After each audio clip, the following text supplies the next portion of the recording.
Please join me in welcoming the Chairman of the Board of Trustees of the American University of Kurdistan, His Excellency Masroor Barzani.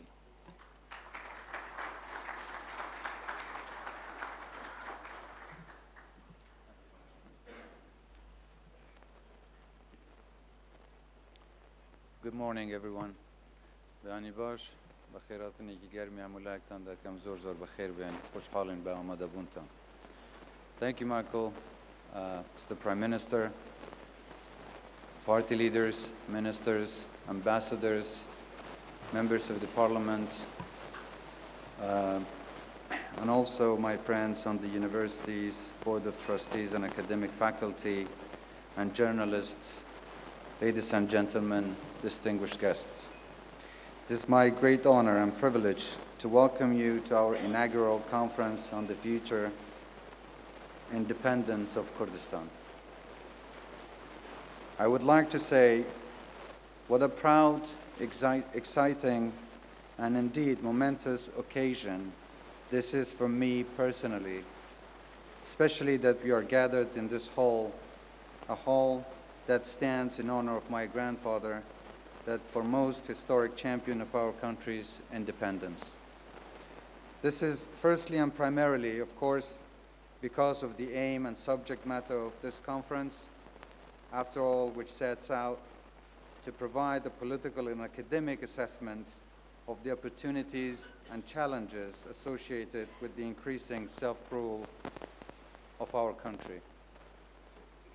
As the war against Daesh grinds on, and given the continuing failure of the Iraqi state to provide effective governance, it is right and proper that all of us in Kurdistan should take stock of our own achievements, famously on the battlefield, but equally, gloriously within our emerging civil society, and look toward the future in which we exercise formally and completely our right as a sovereign people of self-determination. Without it, the future remains uncertain, beset by collusion of regional powers and an international system designed to protect sovereign states and not nations. Many of us here today carry bitter stories of our horrific past under successive regimes in Iraq and beyond, as the world simply looked on. We are all touched by unimaginable stories of hardship, loss, and betrayal. As I have often said in the past, our independence from Iraq should be welcomed as a solution to addressing distrust, a problem that has plagued Iraq for much of the last century. We are not accepted as equal citizens, and we reject subordination. Trust between and recently among Iraq's ethnic and religious communities does not exist. The path forward must be underpinned by a realistic dialogue between the Kurdish leadership and moderate forces in Baghdad for a mechanism to shape our future relations based on good neighborly ties and mutual interests. Yet my own views and feelings on this subject are reasonably well known and not intended to be the focus of this opening remarks. I am principally here today as an appreciative and attentive listener and a host, rather than a polemicist in the political debate. But I am equally proud, secondly, because of the very nature and format of the discussions we are about to engage in, which will remain emphatically scholarly in tone and content, evidence-based, rooted in a deep understanding of the complex history of our people and region, and founded on mutual tolerance and respect among all participants.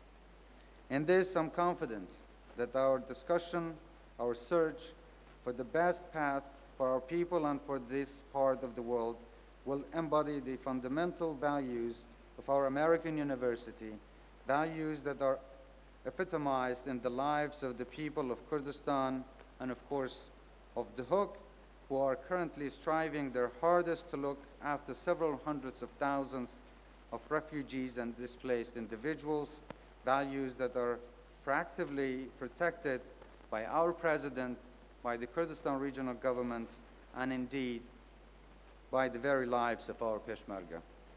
Outward-looking liberal values at which Kurdistan is firmly aligned. This is why, looking around this audience and surveying the list of speakers that the President of our university, Dr. Molnix, and his team have assembled here, and thank you, every one of you, for making yourself available to join us. I am especially pleased to see such a diverse as well as such a distinguished body of panelists and guests who have agreed to participate. There are those of us who are members of one political party, and there are those among us from other parties and groupings. I see academics who have enthusiastically endorsed the idea of Kurdish independence, and there are other scholars who have tended to be more skeptical, and there are representatives of governments that hold constraining views about the best future shape of this part of the world, even as our complex situation evolves. And do remember that the fight against ISIS in Mosul and elsewhere is ongoing. There are learned visitors from all parts of the world and all parts of the Kurdish diaspora. And it is this diversity of viewpoint that will be a fundamental, core, strong component in our discussion. For as well, Winston Churchill reminds us, it is by putting the best minds in one place, through lively debate and discussion, and by pushing a round of ideas, rather than through dogged adherence to a single political mantra, that the best and most lasting solutions are reached. In this case, solutions that will offer a true roadmap forward for the future of our country. I very much look forward to seeing some core outcomes and ideas emerge and be refined over the coming sessions. Finally, I should like to thank most sincerely those members of the academic faculty, chairwomen, and members of the Board of Trustees of the American University of Kurdistan Foundation and University Administration who have contributed to the organization of this event, both the logistics themselves and most importantly for putting together such an eminent guest list of speakers. The university here in dehۆk is now only 1 year old, and what you have achieved in this time in building a credible academic institution with a growing international pedigree and reputation and providing first-class education for so many students is deeply impressive. It is, in fact, I believe, indicative of the possible scale of many more future life-enhancing achievements and successes that we'll be able to build together in an independent Kurdistan. Once again, thank you very much for attending and coming to this gathering. Thank you so much.